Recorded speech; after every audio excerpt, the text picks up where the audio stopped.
This is Jackie with Inthekeyofchange.com. I'm here with members of Red Jumpsuit Apparatus. We are here at Intensity Fest in Virginia. What are the benefits of playing an all-day festival like this one? I had some barbecue ribs earlier. That's pretty sweet. That was awesome. The food was great. We get to kind of just chill on our sprinter over here and listen to the bands. The door open. The weather's awesome. People are cool. It's a great day. It's always cool to hear bands that you don't already know. We definitely have made some new, I guess I wouldn't say friends, but I've discovered some new music over the last couple of days, so that's cool. Very cool. Now, you're not a new band to the scene. You are a band that is still in the scene. So what can fans expect from a Red Jumpsuit Apparatus set? You want to take this one? I don't know. I'd say put your rock socks on and hopefully you got your dance moves ready. Face melting jams, a little old, a little new, a little in between. Yeah, we're an old band. We've been around 10 years, so the only thing that's hard for us is balancing the old and the new. Our last two singles were both Billboard #1 Christian rock singles, so a lot of people know us for our first record, and then we have a whole different kind of fans that like us for our recent singles. So it's weird. Some people will be like, oh yeah, I remember I used to like them a lot, and some people are like, wow, that's the same band? I didn't even know it was the same band, because they're only listening to the new stuff. So we try to balance it out, you know. How do you reconcile that for fans? Do you sort of play all of the old, quote-unquote, old stuff first, or do you make sure it's a mix so everyone's sort of involved? We're still learning, you know. We're still blending and changing our set. Every tour is different. We've never had the same set list on two tours. And like today, it's definitely a 50-50 split right down the middle. We know that everybody's not here to see us, so we're not gonna lean towards all old or all new. It's kind of a grab bag of jumpsuit material. So the rock, metal, and hardcore scene has been evolving ever since its basement days. Where do you see rock going next? And please don't say more EDM, please. Hopefully not. Clown suits. Clown suits. Big shoes. Huge shoes. Astronauts. Yeah. Lots of outer space. NASA's pretty wild. You know, it's for sale. We're looking into buying it, but being an independent band and all, we have to kind of focus on our music. But one day, NASA, unfortunately, coming for you. I don't know. You know, rock's always going to evolve, and we do our best to stay ahead of the curve when it comes to being aware of current software and technology. My brother and I do a lot of engineering behind the scenes, and mainly him on the engineering side. And you know, we're just always paying attention to, like I said, new software, there's new instruments that are still coming out, and crazy stuff. You know, I see you're using the iPad. You know, I have Cubasis on the iPad now and GarageBand, and you know, we try to utilize technology, but at the end of the day, we're still a 5-piece rock band. So I think that keeps us core. I'm not really a fan of the music where there's two guys in the band. I mean, to me, that's kind of, sorry, it's lame. Not into it. Never will be. I got to have a real band. That's just me. I grew up on Van Halen and AC/DC, so I'm a rocker till the death, regardless of whether it's popular or not. So that's how our band's always going to be. Fair enough, and thank you. You mentioned being an independent band. How would you feel about using sort of the crowdsourcing sites like Indiegogo or Kickstarter? Would you use them? We've never used any of them. We've always done everything on our own. And I'm a little confused. I'm glad you brought that up. It's interesting. You're the first person to ever ask me about that.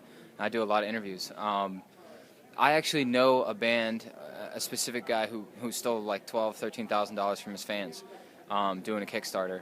And, you know, said they were going to make a record, then they wound up signing a record deal, so now the label's paying for the record. So where did the money go? You know what I mean? I'm not going to call out any names because that would be rude. But it's just weird to me. I mean, I've seen it happen, and that's just so dishonest. And I know that's just one bad apple, and he was a shady guy anyway, so I wasn't really surprised. But because I've seen it happen, and I know that it's possible to do it, because I've seen it, we've always stayed away from it. We try to be as honest as we can and have integrity and meaning.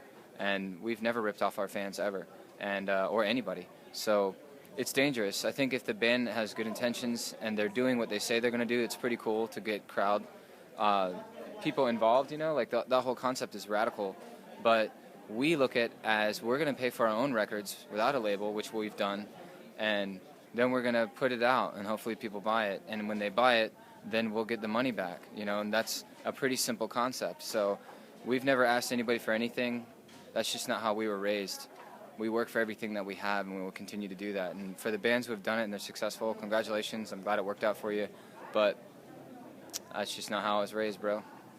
Be honest. Ah. Guy, I'm sorry. It's okay. You're not the only one that said that. And It's weird to me. social media is really tough. How does social media play into building a new fan base or more of a fan base for your band now? Randy does most of our social media. I would say as long as you've been on top of it since it was introduced, it's fairly easy to keep a hold of since you were there when it happened, which we were.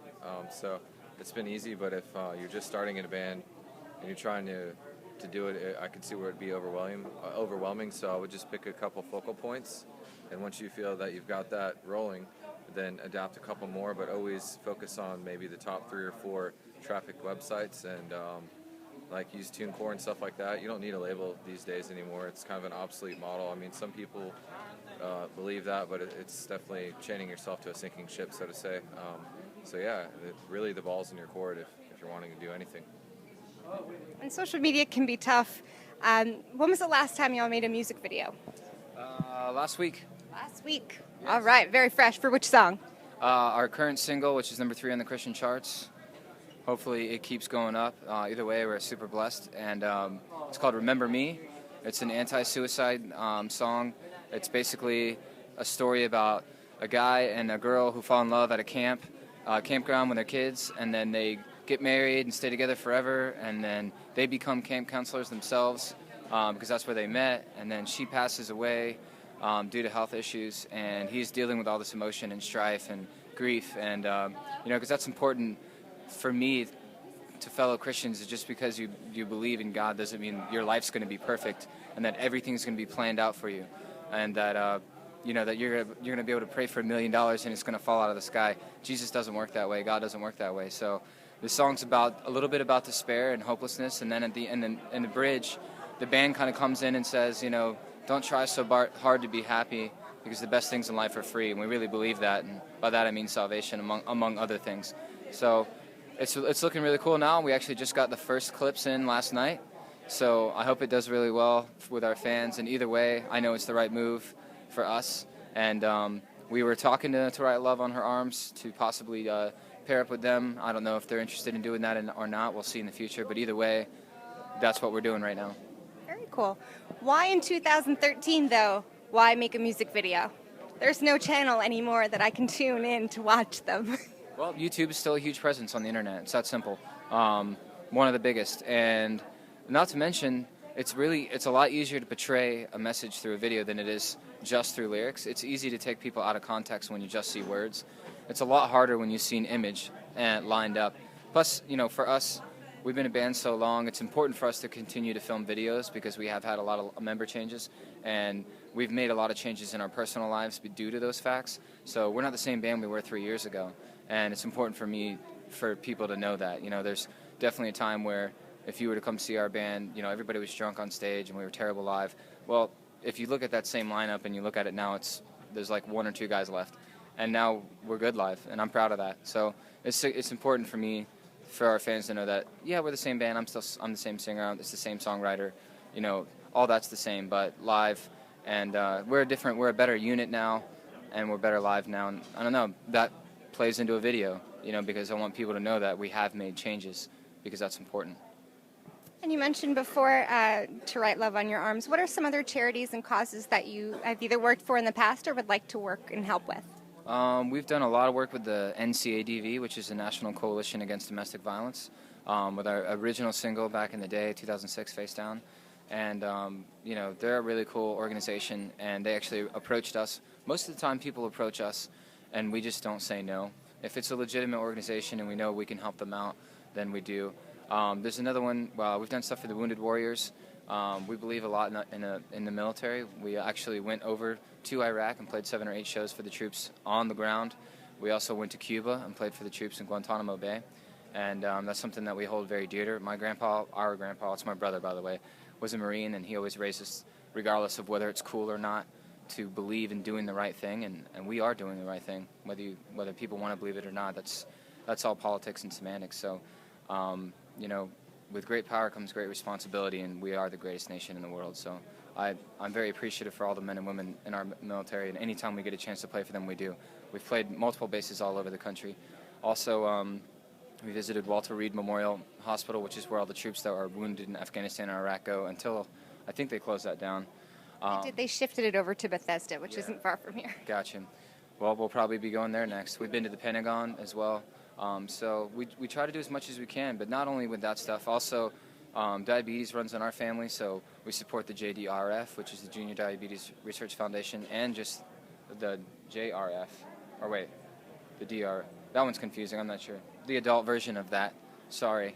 Yeah, and then also, you know, we actually have our own charity. It's called the Guardian Angel Foundation. It's kind of an umbrella thing, and we haven't done a whole lot with it recently because we've just been doing, so many people have come to us, we've just been helping other charities. But for a while we were raising money just for various causes. Whatever we think, whenever we find somebody that we think needs help, then we try to help out. So we're all over the board, from diabetes to domestic violence to suicide awareness to supporting the troops. I don't know, we just, anything that we feel like God wants us to do and there's an ability for us to actually make a difference, we try to do it. Excellent. And another group that is trying to make a difference, especially in this scene, is Psych, one of the sponsors, and they are trying to help get a smoke-free scene. Why would it be important for yourselves or your family members to be smoke-free? Some of our guys smoke, so it's kind of a rough question.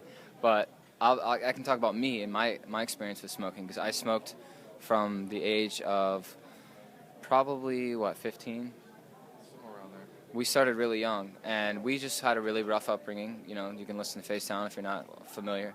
And we kind of had to fend for ourselves on the streets for a while as younger kids, so we were naturally thrust into the environment of stealing and smoking cigarettes, and just, there was no real structure in our household. It was chaos. So that's the reason why. I didn't just wake up one day and be like, hey, I think I'm going to smoke a cigarette. So, you know, then once you're addicted, you're addicted. So it's very important for kids to know that it's not something that you really should never try it. You should never try it. And if you do, most people I know that smoke wish they never did. And once you're addicted, you're hooked, and it's going to take a long time to get through that process. And luckily for me, it came down to the point, I smoked for a long time. I smoked up until last year. So, you know, that's, wow, that's 15 years. It's a long time, unfortunately. And I kind of went off and on, and I'd feel guilty about it, and I'd quit, and then I'd get stressed out, and I would smoke again. So if you're going through that, it's normal. And, you know, don't give up on it. But basically, I just woke up one day, and my voice was really crappy, and I got tired of sounding crappy. And I think a lot of it had to do with smoking. So on April 1st, 2012, I quit smoking, and I haven't smoked since then. So I'm proud of that. I feel a lot better. My voice sounds way better. And I wish I never smoked. So there you go. Sounds like some pretty good reasons why fans should stay smoke-free as well. There's a statistic out there that says 38,000 Americans die from secondhand smoke every year, and I've witnessed that myself, family members that have smoked. Why do you think it's important for kids, especially in the rock scene, that are fans of rock music, who don't get to maybe listen to all their favorite bands on the radio, but who get to see them in clubs or bars? How do you think that smoking affects them? Yeah, it's a weird situation, you know, because, you know, back in the day, doctors were recommending cigarettes. And, you know, as technology changes, like, people are finding out more about it. But it's a freedom of speech thing, you know, or just a freedom. We live in a free society.